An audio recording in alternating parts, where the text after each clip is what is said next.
In the He Said, She Said segment tonight, a new study by the University of Michigan says when a woman gets married, she adds 7 hours of housework to her life each week.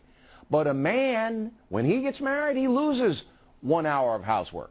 Now, I don't know about the gay marriage thing. This is heterosexual marriage. So, if I'm doing the math correctly, the ladies are picking up after the men far more than vice versa. Was that analyzed? Internet czar Marc Rudov, radio.com in San Francisco, and Fox News analyst Margaret Hoover in Washington. Okay, Margaret, so it looks like the housework is falling on the shoulders, the able shoulders of American women. Well, according to the study, that may be true, but I think there's a whole generation of women who probably wouldn't sign up for marriage if they knew that was part of the contract.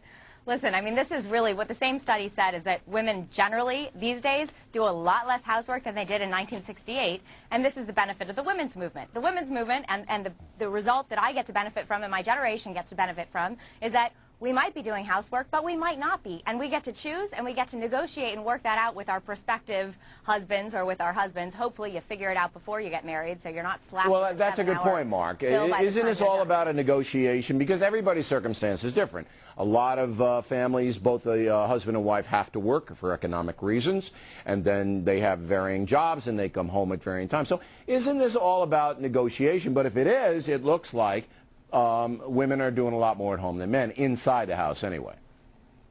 Well, that's a good point, and this is a flawed, anti-male, unacademic study, that the kind you would expect from one of America's leading gynoversities. It does not take into account the kind of marriage there is.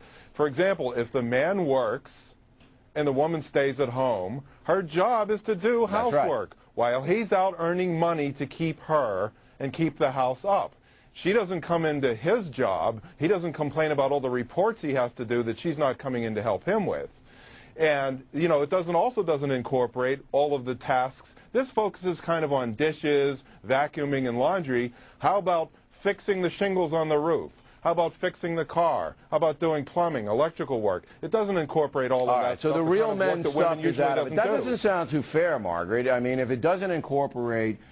They should have broken the study out to dual working couples and then stay-at-home mom couples, because if Mark's correct for one of the few times in his life, if you throw in all of the stay-at-home work, that's going to skew the study and make guys look like lazy oafs. Right? Absolutely. You should do all the housework, and that should be inside the house and not just outside the house and inside the house. But here's the problem.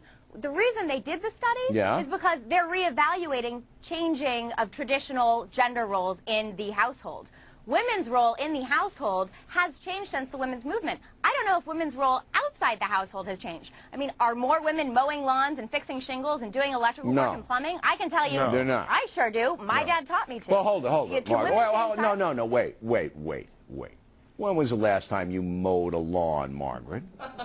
Send me pictures, Margaret. I got my way through college. I got pictures for you, Mark. On my blog. You were mowing lawns to pay your way through college? You were out there? When I grew up. Right.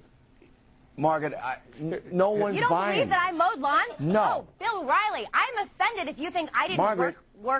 The only way that you would be mowing a lawn... I'm a pretty girl, I can't mow a lawn. I'm offended. I was going to say something very, very offended. Offensive, but I decided to let Mark do it. She said segment, all right, Mark, and you're going to respect the fact that women can mow lawns. Okay, Mark. We got it. Bill. Go ahead. Okay, so we have the situation where the woman is staying at home. Let's take the marriage where both people work outside the home, in which case they do have to share the household chores.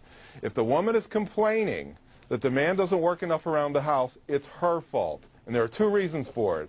Either A, she said, I do at the altar, and I don't in the bedroom, or she married a lazy slob thinking he would become Mr. Belvedere. Margaret, you want to have the last word? The only part I can see to Mark is that it's up to women, absolutely, and men to figure the rules out before you sign the dotted line. Right. Yep. But a lot of people are deceptive, you know. They give you this little thing before you get married. Kind of like you, that you don't think I can mow a lawn? These studies from gynoversities are just useless. No, Mark, I've got to say, though, I know some guys who are real slugs. You know what I'm talking about? Well, but again, if a guy's a slug and a woman marries him, it's her fault. No, but he wasn't a slug. When he got married, he looked like Brad Pitt, and then afterward, he looks like Professor Irwin Corey. You know what I'm talking about? No, I know it goes the other way. That's because she too. said, I do at the altar and I don't in the bedroom. She turned the bedroom into a refrigerator. As long as the bedroom is neat, I don't care. Margaret, Mark, thanks very much.